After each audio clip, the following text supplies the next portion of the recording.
Muy buenos días, queridas televidentas y queridos televidentos.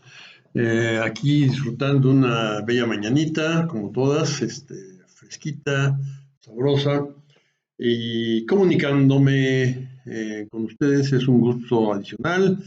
Miren, quiero ahorita, voy a proseguir con el análisis crítico de la entrevista que el doctor Gaona le hace a la doctora Jiménez Fivie.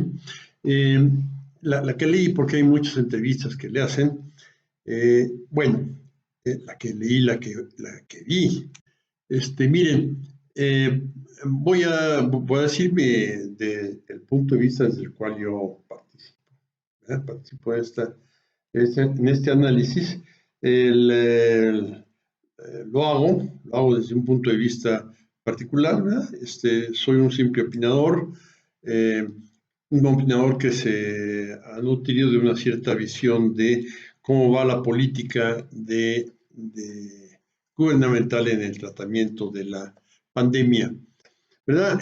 Bueno, había notado por ahí que la división en fases, ¿no? Yo creo que la división en fases no es privativo de un solo estilo de ataque a la crisis sanitaria. Es algo lógico dentro del fenómeno mismo, ¿no? Unos puntitos iniciales en algún lugar, surge una enfermedad rara y empieza a difundirse, hay aviones, llegan los primeros enfermos, son importados, ¿verdad? Y estos empiezan a contagiar, ¿verdad? Porque la gente no se da cuenta de que está enferma hasta mucho tiempo después de que ya tiene virus y está contagiando. Es parte de lo terrible de esta pandemia. Bien, esta visión de fases, bueno, cuando hay unos pocos enfermos, contagiados, y primera etapa, segunda etapa, cuando ya abarca ciertas regiones, y tercera etapa, cuando ya es generalizado, ¿verdad? Bajo el enfoque de un país, ¿verdad? Eh, o sea, tenemos en las primeras dos fases todavía es más o menos factible y sencillo seguir las pistas a los contagios y ver ciertos parámetros de la propia sociedad, como el factor de contagio no es igual en todos los países, en todas las regiones del mundo. Eh, en Nueva York es mucho más alto que en California, por ejemplo, ¿no? Entonces esto debe ser valorado y yo me imagino que lo valoraron. Bueno, ante el hecho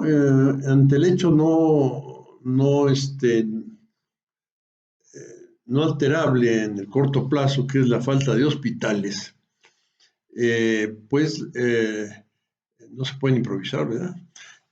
Se optó por especializar hospitales al tratamiento del COVID y hacer reconversión de otros hospitales a que recibieran puro enfermo de COVID y otros a que recibieran a los que no se podían recibir, en donde se dedicaban en exclusiva al COVID. De todas maneras, ahí hacía falta muchos hospitales, ¿no? Muchas camas. El cuidado del enfermo debe primeramente ser aislado. Y si no es el hospital, que no hay suficientes, tampoco la calle, ¿verdad? El metro, el trolebús, todo eso imposible, ¿verdad? Eh, entonces tiene que ser el hogar, ¿verdad? Tampoco la fábrica, tiene que ser el hogar. Y en el hogar debe ser bajo instrucciones muy precisas de el cuidado que se debe tener para no contagiar a los familiares. Esto yo recuerdo que en eh, los programas de las 7 de la noche, pues se dijo muchas veces, ¿verdad? Eh, por cierto, mi punto de vista se nutre de eso, ¿verdad? Yo me tomé la molestia de ir a escuchar con la mente abierta, ¿verdad?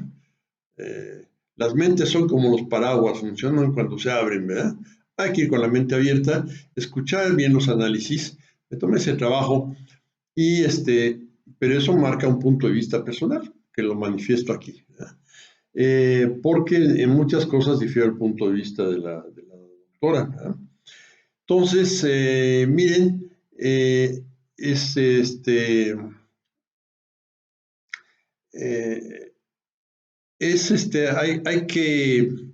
hay que, hay que subrayar que, entre otras cosas, se suplió la carencia de hospitales con ese optar porque la gente estuviera en su casa y la atención telefónica, ¿verdad? Desde el principio, si uno se sentía medio malito, pues hablaba tal teléfono, por ahí lo tengo apuntado, eh, este, teléfono COVID, era muy sencillo, pero ahorita se me olvidó.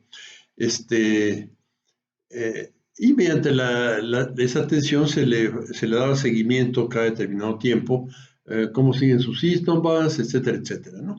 O cuando esta persona hablaba, pues se le iba refiriendo a, primero, una atención en un centro telefónico, lo que llaman call center, este, eh, por personas profesionales, pero no médicos, ¿verdad? Profesionales en atender, que según ciertas respuestas, se dieran o no, la persona, el interlocutor con sospechas de enfermedad, se reviraba a un médico que le hacía preguntas mucho más especializadas.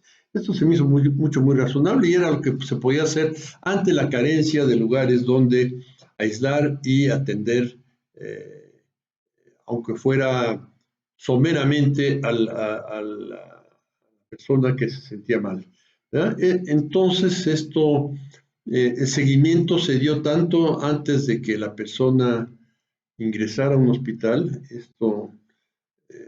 desde que se sentía mal, mientras es atendido, obviamente se le sigue, no hay seguimiento, hay atención intrahospitalaria y después se le da seguimiento. Esto es obviamente algo que a todas las autoridades sanitarias del mundo les interesa porque una posible forma de atender a futuro a enfermos es con plasma de personas que ya tienen inmunidad, que ya padecieron el,